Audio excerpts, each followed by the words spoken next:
Hello दोस्तों, आप लोगों का पीसीएस की दुनिया पे स्वागत है।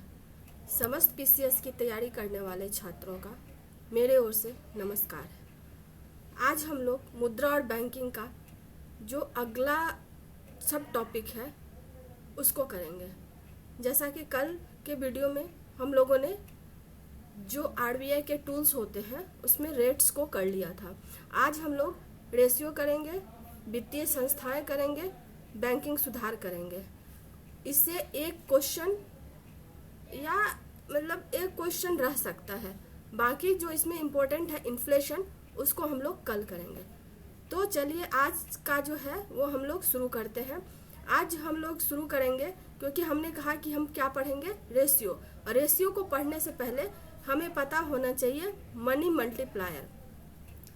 मनी मल्टीप्लायर जो होता है वो आप लोग पढ़ते होंगे M1, M2, M3, M4। तो M1, M2, M3, M4 क्या है ये पढ़ेंगे। और इसमें हम लोग पढ़ेंगे, इसके लिए सबसे ज़रूरी होता है समझना क्या, NDTL। जो NDTL होता है उसका पूरा फॉर्म होता है नेट डिमांड टाइम लायबिलिटी। तो देखिए इसमें क्या होता है कि D का मतलब है डिमांड और T का मतलब है टाइम। तो जो आप बैंक में जमा करते हैं या कोई जो आपका नॉन बैंक है यानी NBFC, उसमें या तो आप सेविंग में करते हैं या फिर फिक्स करते हैं। तो उसी आधार पे इसको दो भागों में बांटा गया है। एक होता है टाइम डिपॉजिट, एक होता है डिमांड डिपॉजिट। जो टाइम डिपॉजिट होता है जैसे फिक्स डिपॉजिट कहते हैं जिसको, और दूसरा होता है रिकरेंट, मतलब एक पर्टिकुलर टाइम होता है कि हम 2 साल के लिए 3 साल के लिए अपना पैसा बैंक में या पोस्ट ऑफिस में जमा कर रहे हैं और इस पर्टिकुलर टाइम के बाद हम क्या करेंगे, पैसा निकाल लेंगे।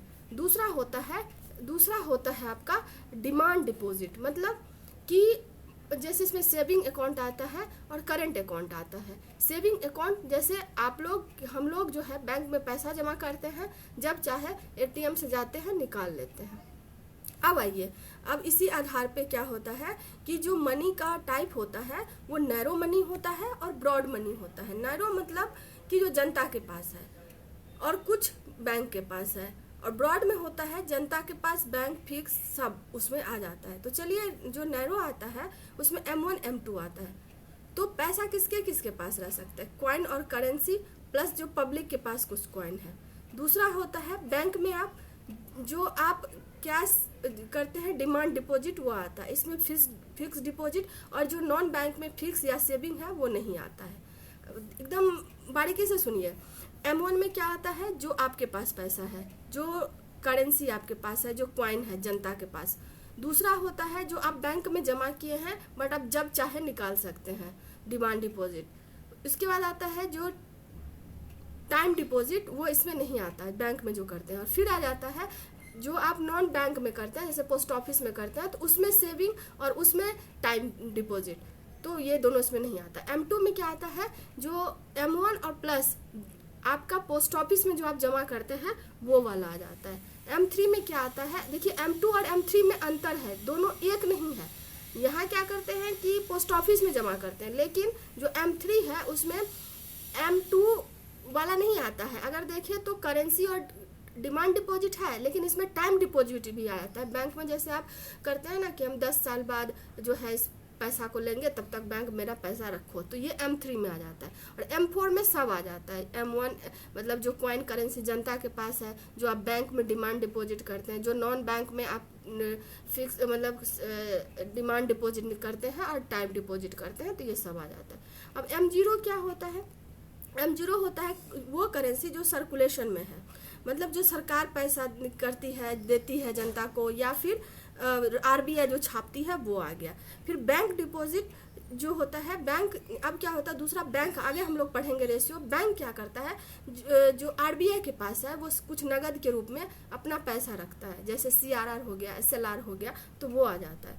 अदर डिपॉजिट जैसे जो NBFC है या RBI हो गया, जैसे हम आप जमा करते हैं, जनता का पैसा है, आप कोई प्रमाण पत्र करते हैं कि अगर इंदिरा आवास योजना फॉर इंदिरा योजना है कोई, उसमें आप उसके तहत करते हैं तो आपको कुछ दिन का टैक्स में छूट दिया जाएगा, तो इसलिए भी लोग करते हैं, तो वो सारा आ जाता है M0 में।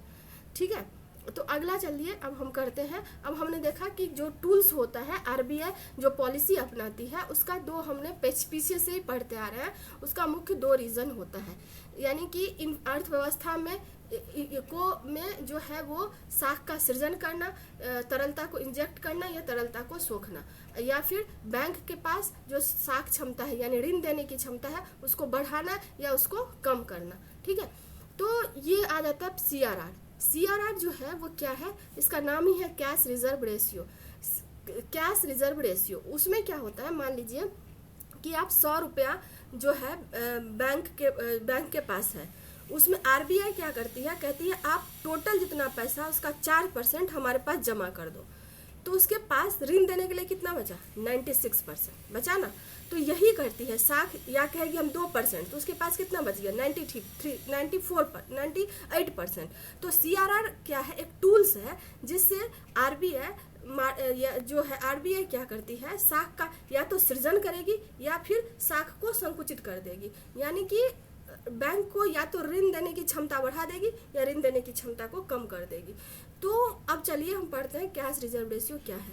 अब देखिए कैश रिजर्व रेशियो जो होता है वो NDTL का एक भाग, अब ये भी NDTL से जुड़ा है, नेट डिमांड टाइम लायबिलिटी। तो हमने देख ही लिया क्या, एक भाग RBI के पास रखता है, ये किस रूप में रखता है ये भी पूछ देगा, कैश रिजर्व में। अब ये कैश रिजर्व क्या करता है, अर्थव्यवस्था को प्रभावित कर सकता है, कैसे, अब ये साख सृजन की क्षमता को प्रभावित करता है, किस रूप से, गुणात्मक रूप से। मतलब मान लीजिए ये जो आपका मनी मल्टीप्लायर होता है जो हम लोगों ने पढ़ा M1 M2 M3, तो मनी मल्टीप्लायर क्या होता है, ये होता है M3/M0। M3 में हमने देखा कि जो हम पोस्ट ऑफिस में नहीं रखते, बैंक के पास जो पैसा है, जनता के पास जो पैसा है, टाइम डिपॉजिट और फिक्स डिपॉजिट, डिमांड डिपॉजिट सब प्लस M0 हमने देखा कि ओवरऑल जो सर्कुलेशन में जितना भी पैसा है, यानी मेनली RBI छाप, मान लीजिए M3 के पास टोटल 200 रुपया, RBI 100 रुपया छापती है, तो कितना गुना बढ़ गया, 2 गुना से मल्टीप्लाई हो जाता है। ये CRR यही करती है नगद रूप में। अब मान लीजिए CRR को अगर हम कम कर देंगे, मान लीजिए 100 रुपया है, ठीक है, और हमने कह दिया कि आपको जो है वो 2% अपने कुल पैसा, बैंक को बोलेगा कि कुल पैसा का 2% आपको RBI के पास रखना पड़ेगा, तो उसके पास साख सृजन की क्षमता क्या हो गई, बढ़ गई ना। मान लीजिए पहले आपको हम कैसे बताएं, मान लीजिए 100 रुपया है, 100 रुपया में एक हो सकता है कि आपको बोलेगा 4% रखने और बोलेगा 2% रखने। अगर 4% बोलेगा तो आपकी साख सृजन क्या हो जाएगी, कम हो जाएगी, और अगर बोलेगा 2%, 100 रुपया है, अगर बोलेगी 4% तो कितना बचा, 96%। अगर बोलेगी 2% तो कितना बचा, 98%। तो अगर CRR कम हो गया तो साख सृजन की क्षमता बढ़ जाएगी, यानी इन्वर्सली प्रोपोर्शनल होता है, याद रखिएगा, inversely CRR inversely proportional to साख सृजन की क्षमता। अगर CRR बढ़ेगा तो साख सृजन की क्षमता घट जाएगी, अगर CRR कमेगा तो साख सृजनता बढ़ जाएगा। तो इसी तरह से ये क्या करता है, ये टूल्स के रूप में काम करता है। जब इन्फ्लेशन को नियंत्रण करना होता है तो CRR को बढ़ा देता है, और जब साख का विस्तार करना होता है तो इसका क्या मतलब है कि मार्केट में तरलता को बढ़ाना। अब CRR कम, मार्केट में तरलता को बढ़ाना है, मान लीजिए CRR 2% है, तो 100 में से कितना परसेंट बैंक के पास ऋण देने के लिए, 98%, है ना। तो अगर ऋण ज़्यादा होगा तो ऋण क्या होगा, ज़्यादा देगा। ऋण जो है वो व्यापारी को या निवेशक जो होते हैं उसको ज़्यादा देगा बैंक। अगर ज़्यादा देगा तो जो भी निवेशक है वो खाने के लिए तो लेगा नहीं, निवेश करने के लिए लेगा। अगर निवेश करने के लिए लेगा तो क्या होगा, प्रोडक्शन बढ़ेगा तो क्या बढ़ेगा, हमारा GDP बढ़ेगा। अब इससे क्वेश्चन रहता है, लेकिन क्या होता है, ये जो हमारा CRR है वो हमारे अर्थव्यवस्था में उतना कारगर रूप से काम नहीं करता है। तो अब हम क्या करते हैं, ओपन मार्केट ऑपरेशन के थ्रू जो सेंट्रल बैंक होता है वो साक्ष्य जन की क्षमता को बढ़ाएगा या घटाएगा। अब ये कैसे होता है, अब उसमें हमने देखा कि सीआर कम कर देगा, ज़्यादा कर देगा तो बैंक के पास जो है वो सीआरआर कम कर देगा तो पैसा देने की क्षमता ज़्यादा होगी, या सीआरआर कम अधिक कर देगा तो क्षमता कम हो जाएगी। लेकिन वो उतना कारगर नहीं था, तो उसके स्थान पे हमने क्या लाया, ओपन मार्केट ऑपरेशन। क्या लाया, ओपन मार्केट ऑपरेशन। अब ये क्या करता है, अब ये नाम ही है ओपन मार्केट ऑपरेशन। ऑपरेशन है क्या है, मतलब एक प्रोसेस है।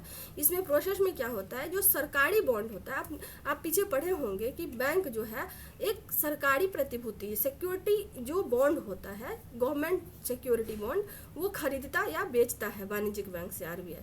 ठीक है, तो अब ये भी पूछा हुआ है कि जो ये होता है आपका जो सरकारी प्रतिभूति होता है उसको कौन खरीद सकता है। इस प्रक्रिया के माध्यम से हमने देखा कि ओपन मार्केट ऑपरेशन जो है वो एक प्रक्रिया है। इस जो प्रक्रिया है इसके माध्यम से रिजर्व बैंक क्या करती है, जो साक्ष्य जन की क्षमता को बढ़ा सकती है या घटा सकती है। इसके लिए कंडीशन होता है वही सेम चीज है, इन्फ्लेशन को कंट्रोल करना या तरलता को बढ़ाना। तो अगर वो इन्फ्लेशन को कंट्रोल करना चाहेगी तो आरबीआई क्या करेगी, साक्ष्य जन की क्षमता को कम कर देगी। तो उसके तहत ओपन मार्केट ऑपरेशन के तहत क्या करेगी, जो मान लीजिए सेंट्रल बैंक है, ये मान लीजिए मेरा, ये आप जो है सेंट्रल बैंक है, हम जो है कॉमर्शियल बैंक है, मेरे पास सरकारी प्रतिभूति है और आपके पास पैसा है। ठीक है, हम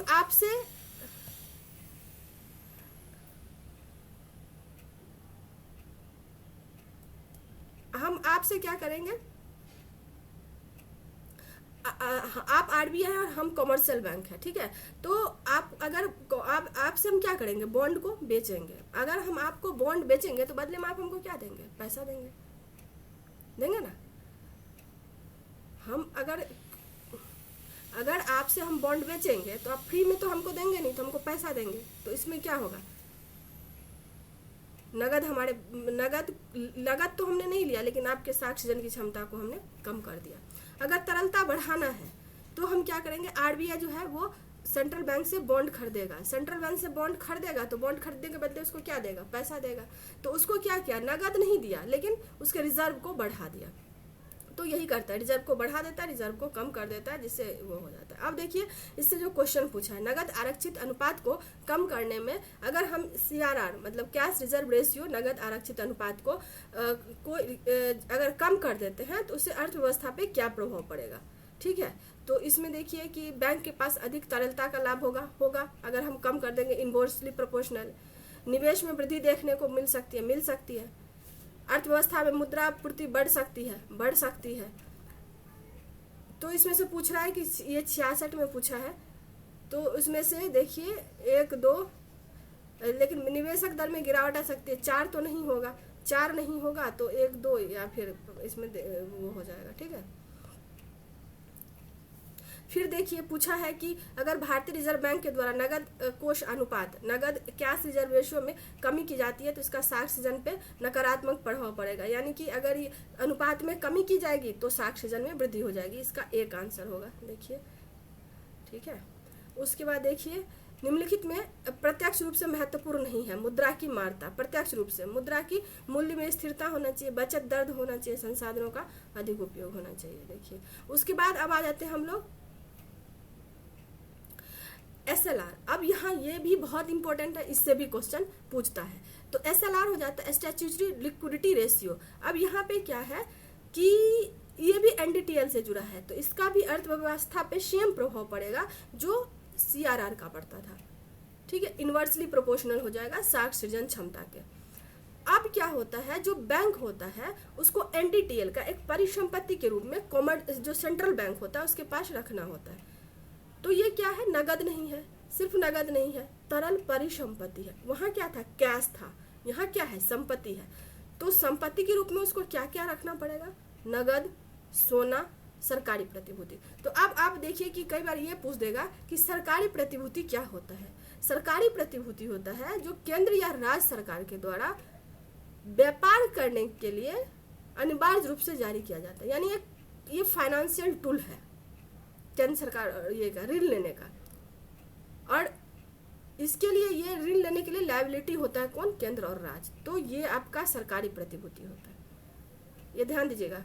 ये सरकारी प्रतिभूति कौन खरीद सकता है? आरबीआई खरीद सकती है, कॉमर्शियल बैंक खरीद सकती है, और आदमी कोई भी खरीद सकता है इसको। और इसी का सरकारी प्रतिभूति जो है वो कुछ रखना पड़ता है, और यही सरकारी प्रतिभूति बेच के या खरीद के हम क्या करते हैं? ओपन मार्केट ऑपरेशन, यानी हम सरकारी प्रतिभूति खरीदेंगे, सरकारी प्रतिभूति खरीदेंगे हम, तो हम आरबीआई को क्या देना पड़ेगा? कैश। तो हमारे पास पैसा क्या हो जाएगा? जैसे उधर हमने आपको बताया कि जो ओपन मार्केट ऑपरेशन होता है उसमें हम जो बैंक होती है वो सरकारी प्रतिभूति को खरीदती है या बेचती है।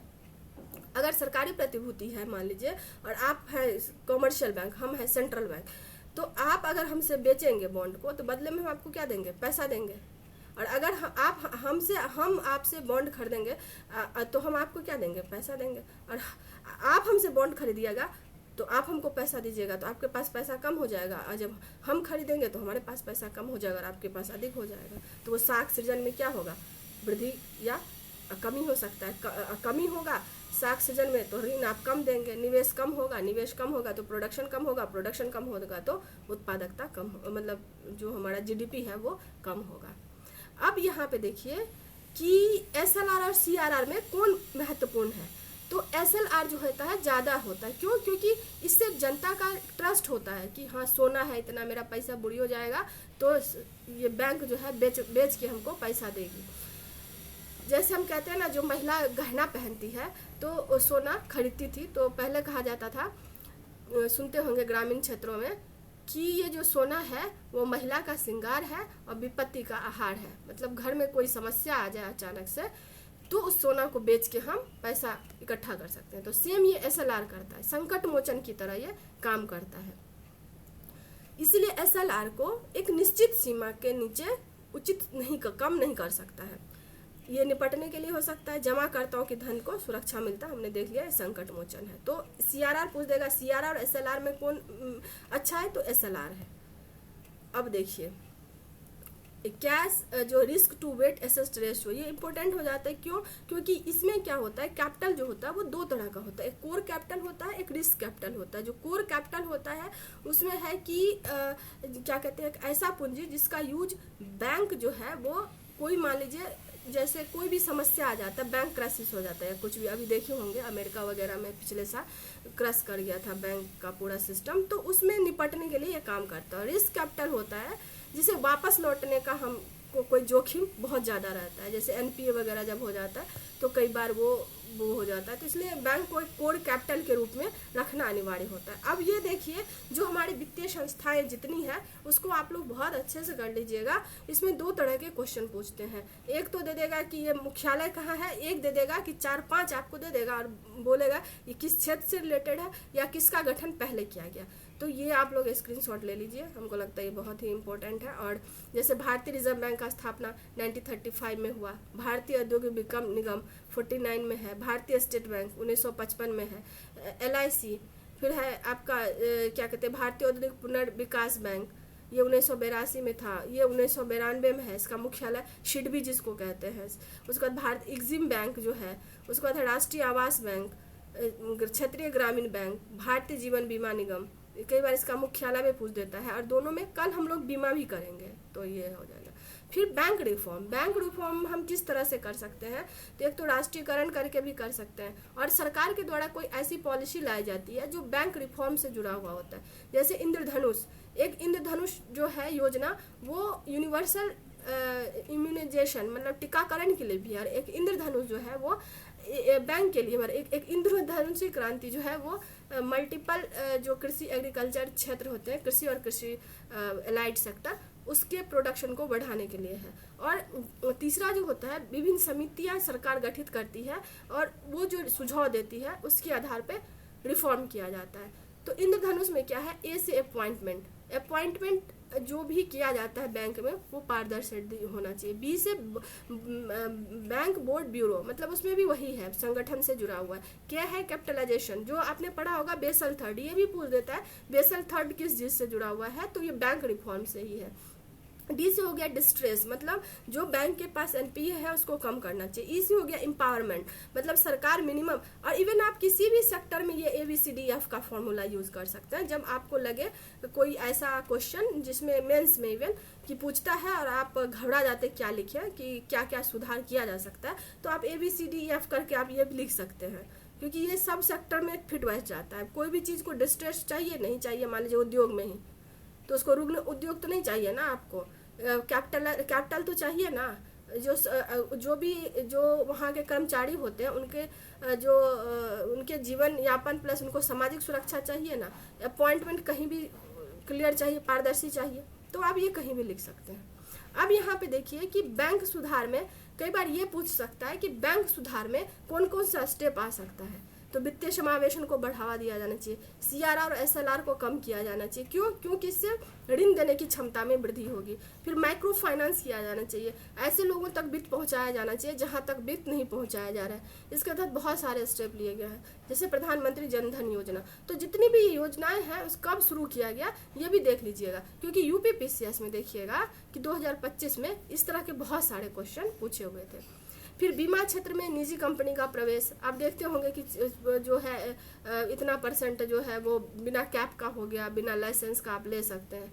फिर ब्याज दर का अविनियमन किया जाना चाहिए, अगर कोई भी लोकपाल का गठन किया जाना चाहिए, NPA को कम किया जाना चाहिए।